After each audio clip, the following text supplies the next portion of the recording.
तो आज हम एक्सप्लेन करने वाले हैं may the devil take you, जिसमें एक ऐसे शैतान को दिखाया गया है जो एक फैमिली से अपना बदला लेता है। लेकिन क्या वो फैमिली उस शैतान से बच पाएगी या वो शैतान उन्हें तड़पा तड़पा कर मार देगा?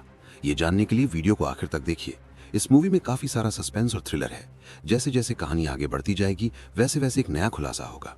इस मूवी में खून खराबा और काफी वायलेंस भी है, तो ये वीडियो आप अपने रिस्क पर देखें। मूवी की शुरुआत में हमें एक आदमी दिखाया जाता है जिसका नाम लेस्टमना विजाया था। हम देखते हैं कि लेस्टमना काफी डरा हुआ है और साथ ही वो किसी का इंतजार कर रहा था। तभी उसके दरवाजे पर एक औरत आई। शायद लेस्टमना इसी औरत का इंतजार कर रहा था। लेस्टमना उस औरत से कहता है कि तुमने जो भी कुछ कहा था उस सब का इंतजाम मैंने कर लिया है। इतना कहकर लेस्टमना ऊपर जाने लगता है। तभी वो औरत उसे रोक कर कहती है कि ये काम हम घर के बेसमेंट में करेंगे। जिसके बाद ये दोनों बेसमेंट में चले जाते हैं, जहां वो औरत मंत्र पढ़ते हुए कोई रिचुअल करने लगती है। फिर लेस्टमना उसे एक नोटों की गड्डी और कुछ बाल देता है, जहां वो औरत उस बाल को पेपर में रैप करके खा जाती है। फिर वो अपने बाल तोड़कर लेस्टमना को खाने के लिए देती है। ना चाहते हुए भी लेस्टमना को उसके बाल खाने पड़ते हैं, लेकिन वो ऐसा क्यों कर रहा है ये हमें आगे पता चलेगा। जिसके बाद वो औरत लेस्टमना की उंगली काटकर उन नोटों को उसके खून से रंग देती है। ये सब देखकर लेस्टमना काफी चिढ़ जाता है। वो कहने लगता है कि मुझे तुम पर यकीन नहीं है, तुम जरूर मेरे साथ धोखा कर रही हो। लेकिन जब लेस्टमना मुड़कर देखता है तो उसके होश उड़ जाते हैं, क्योंकि वो औरत अब हवा में उड़ रही थी। ये देखकर लेस्टमना काफी डर जाता है और उस औरत से माफी मांगता है। तभी अचानक उसके ऊपर पैसों की बारिश होने लगती है। इतना सारा पैसा देखकर लेस्टमना बहुत खुश होता है।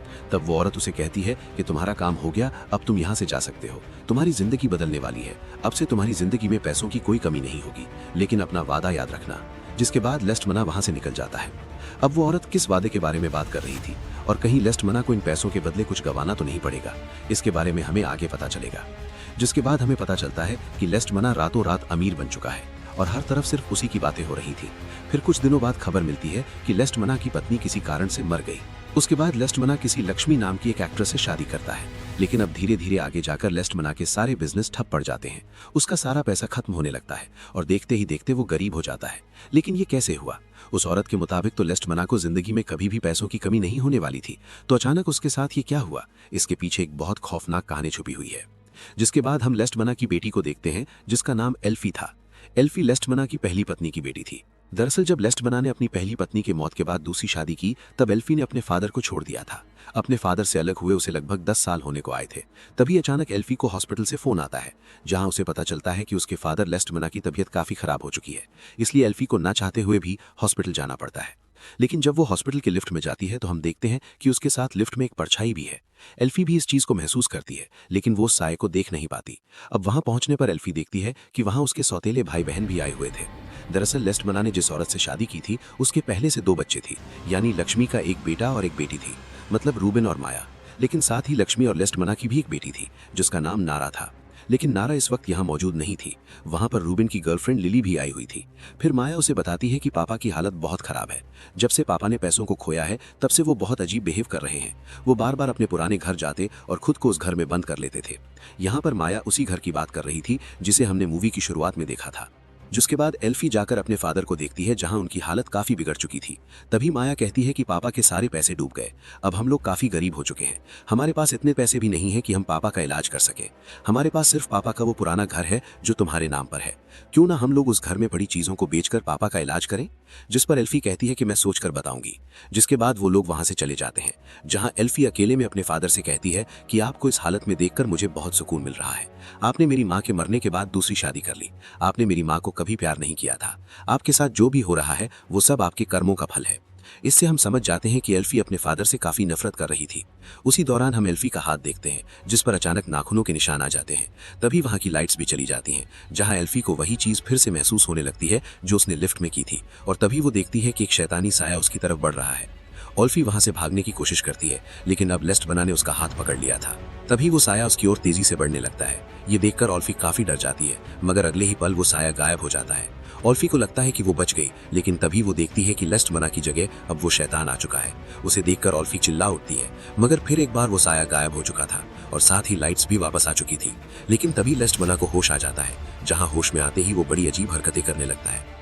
अब एल्फी की आवाजें सुनकर माया और रूबिन भी वहां आ जाते हैं, जहां लेस्टमना उन लोगों पर खून की उल्टी कर देता है। इस घटना से एल्फी बहुत डर गई थी।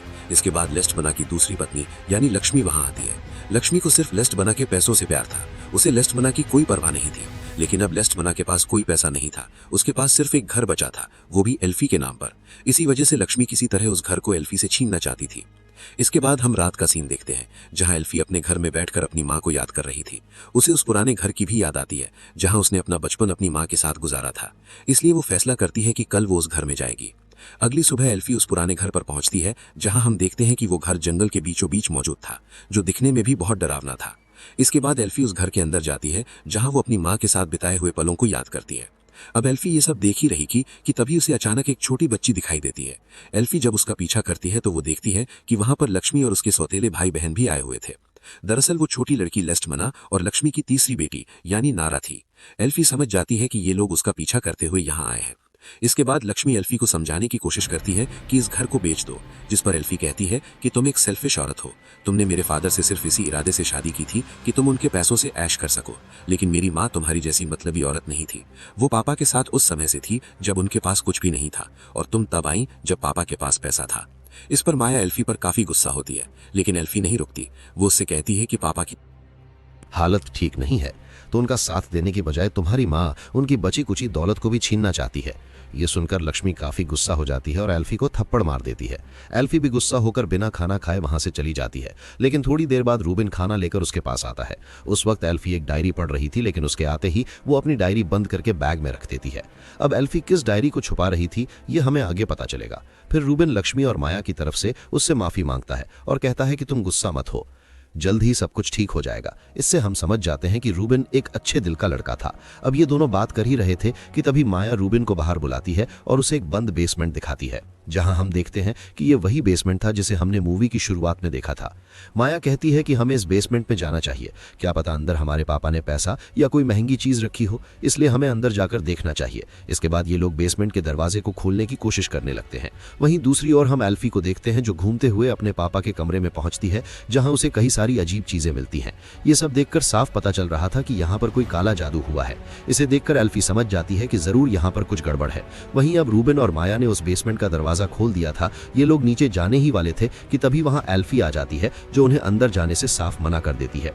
वो कहती है कि जरूर इस घर में कुछ ना कुछ अजीब हुआ है, लेकिन इस बात से लक्ष्मी को गुस्सा आ जाता है। उसे लग रहा था कि एल्फी जानबूझकर ऐसा कर रही है, मगर तभी नारा डरते हुए बेसमेंट की ओर इशारा करती है, जहां हम देखते हैं कि बेसमेंट से एक हाथ बाहर निकल रहा है। लेकिन ये लोग कुछ समझ पाते उससे पहले ही वो हाथ लक्ष्मी को पकड़कर अंदर खींच लेता है। और अब शुरू होता है इस कहानी का खौफनाक सफर, जो आपकी रूह कांपा देगा। अब ये देखकर ये लोग काफी डर जाते हैं। इन्हें बेसमेंट से लक्ष्मी के चिल्लाने की आवाज भी आ रही थी। माया अपनी मां को बचाने के लिए अंदर जाना चाहती थी, लेकिन रूबिन उसे जाने से मना करता है। ये लोग कुछ फैसला कर पाते तभी खुद लक्ष्मी ही बेसमेंट से बाहर आ जाती है, लेकिन एक शैतानी रूप में। वो बाहर आते ही माया पर अटैक कर देती है, लेकिन एल्फी लक्ष्मी पर हमला करके माया को बचा लेती है।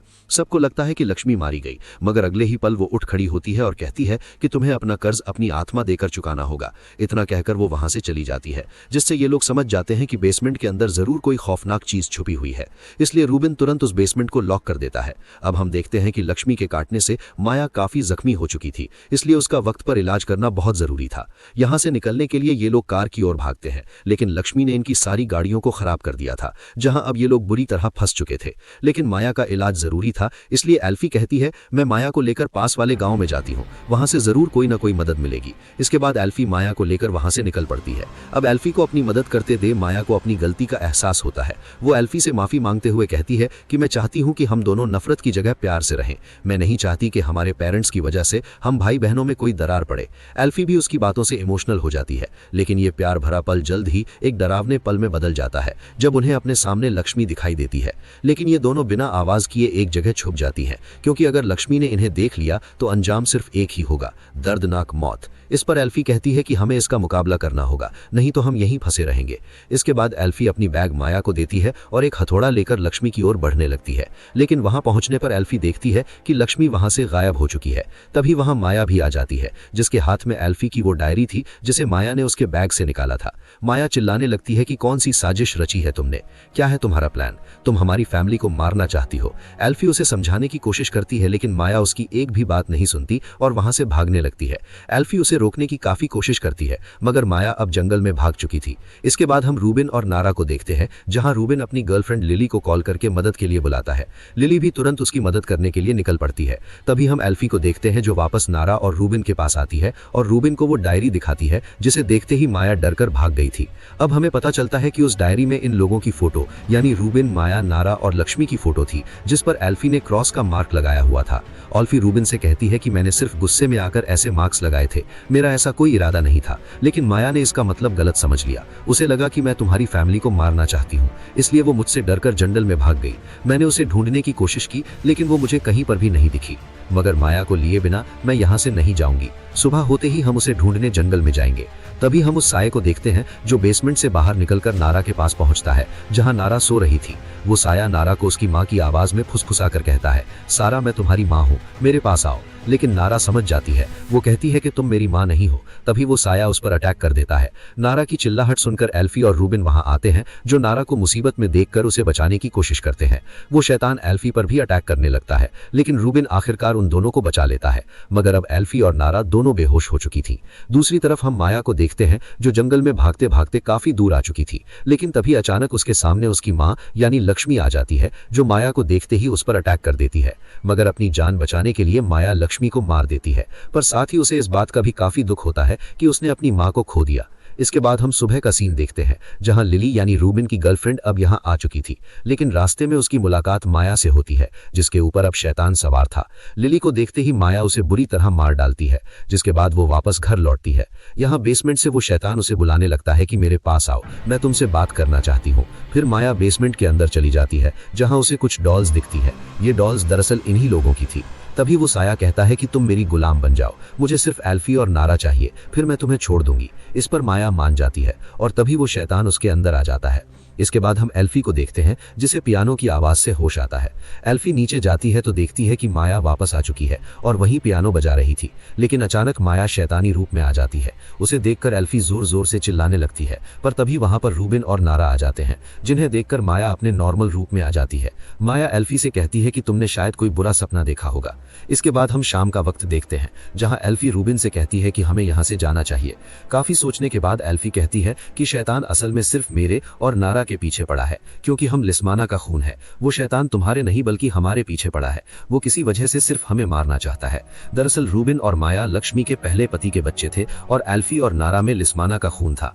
पर वो शैतान सिर्फ इन दोनों के पीछे क्यों पड़ा था ये हमें थोड़ी देर में ही पता चलेगा। लेकिन तभी माया जोर जोर से हंसने लगती है और कहती है, एल्फी तुमने सही कहा। इतना कहकर माया वहां से भाग जाती है। ये लोग समझ जाते हैं कि वो शैतान माया के अंदर जा चुका है। रूबिन एल्फी से कहता है कि तुम नारा का ध्यान रखो, तब तक मैं माया को ढूंढ कर लाता हूँ। जहां माया को ढूंढते हुए रूबिन एक कमरे में पहुंचता है जहां माया उसका इंतजार कर रही थी। माया उसे समझाने लगती है कि हमें एल्फी और नारा को उस शैतान के हवाले करना होगा, लेकिन रूबिन उसकी बात बिल्कुल नहीं मानता। इस पर माया उसकी डॉल को तोड़ने लगती है जिसकी वजह से रूबिन के भी हाथ पैर टूटने लगते हैं और उसकी बेरहमी से मौत हो जाती है। ये देखकर नारा और एल्फी वहां से भागने लगते हैं लेकिन वो शैतान उनकी डॉल का इस्तेमाल करके उन्हें बेहोश कर देता है। और अब होगा सारे सवालों का खुलासा। जब एल्फी की आंखें खुलती हैं तो वो देखती है कि एक औरत काला जादू कर रही है। ये वही औरत है जिसे हमने मूवी की शुरुआत में देखा था। इसके बाद वहां लिस्माना आता है। ये दरअसल उस वक्त का समय है जब लिस्माना के पास पैसा आ चुका था और अब वक्त था उस औरत का वादा पूरा करने का। वो औरत लिस्माना से कहती है कि तुम अपनी बेटी एल्फी का बाल लाए हो ना, जिस पर लिस्माना कहता है कि मैं अपनी बेटी की बलि दे सकता। वो औरत कहती है, लेकिन तुमने मुझे वादा किया था, तुम्हें ना चाहते हुए भी अपनी बेटी की बलि देनी होगी। इस पर लिस्माना उसे अपनी बेटी के बाल बताकर अपनी पत्नी के बाल दे देता है। दरअसल उस औरत ने पैसों के बदले लिस्माना से उसकी बेटी की बलि मांगी थी। इसके बाद वो औरत उस बाल पर रिचुअल करती है और इसी वजह से एल्फी की माँ यानी लिस्माना की पत्नी मारी गई। लेकिन रिचुअल के बाद उस औरत को पता चलता है कि लिस्माना ने उसे धोखा दिया है। वो उसे मारने जाती है लेकिन इससे पहले ही लिस्माना उसके अंदर खंजर घोंप देता है। मरने से पहले वो औरत उसकी बाह नोच कर खा जाती है और कहती है, तेरा खून मेरे हाथों मारा जाएगा। तुमने पैसों के बदले अपनी बेटी की बलि देने का वादा किया था जो तुमने पूरा नहीं किया। अब तुम्हारा सारा पैसा तुमसे छीन जाएगा।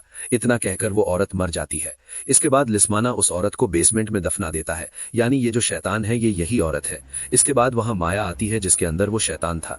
माया एल्फी की डॉल को नुकसान पहुंचाने लगती है जिसका असर एल्फी पर हो रहा था। इसी दौरान एल्फी की नजर माया के गले पर जाती है जहां माया की डॉल लटकी हुई थी। अब माया उसके पास आकर उसे मारने की कोशिश करती है, लेकिन इसी वक्त का फायदा उठाकर एल्फी उसके गले से माया की डॉल निकाल लेती है और उसे आग में डालकर जला देती है। इस वजह से माया तो मर जाती है, लेकिन वो शैतान अभी भी जिंदा था। वो शैतान एल्फी को बेसमेंट से बाहर नहीं जाने देता, इसलिए अब एल्फी उस शैतान को मारना चाहती थी।